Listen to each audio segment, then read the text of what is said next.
આ વાંચવાની ટેન્શન કરતા બીજી ટેન્શન વધારે જાય છે. એ ટેન્શન તમને કહું.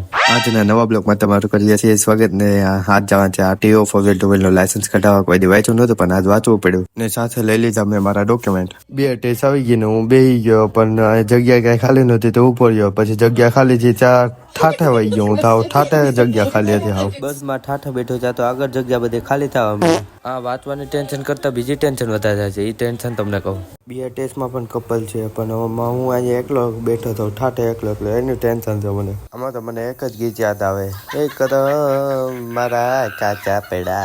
કમ્પ્યુટર પરીક્ષા પાસ તો થઈ ગઈ છે, હવે જવાનું છે મારે પ્રિતેશભાઈ, કેમ કે એને થોડું કામ છે એટલે. પ્રિતેશભાઈને માછલી ઘર માટે થોડીક માછલી લેવાની હતી, તો અહીંયા અમે આવી ગયા માછલી જ લેવા. અહીંયા તો અલગ અલગ ભાતની કેટલી બધી માછલી છે. જો તો તમને આમાંથી કઈ માછલી ગમે છે એ કોમેન્ટ કરી દેજો. ઘરે જતા જતા અહીંયા પોપટ જોતા ગયા અમે. પ્રિતેશભાઈ તો હજી અહીંયા માછલી જોઈ છે. મને એવું લાગે હજી મને લાગે માછલી લેવાનું. એ બધું કામ પતાવીને ડાયરેક્ટ આવી ગયો છું હું જીમમાં. ને હવે આપણે કરવાનું હતું ચેસ્ટનું વર્કઆઉટ. અમે કરી નાખીએ છીએ. હવે આ બેન્ચ કરવાનું છે મારે. વર્કઆઉટ કર્યું છે ખતમ ને આજનો બ્લોગ કરું છું એન્ડ. તમને આજનો બ્લોગ કેવો લાગ્યો એ કોમેન્ટમાં જણાવી દેજો. બાકી લાઈક એન્ડ ફોલો કરી લેજો. ને આપણે જલ્દી મળીએ નવા બ્લોગમાં. Thank you for the watching. Bye bye bye.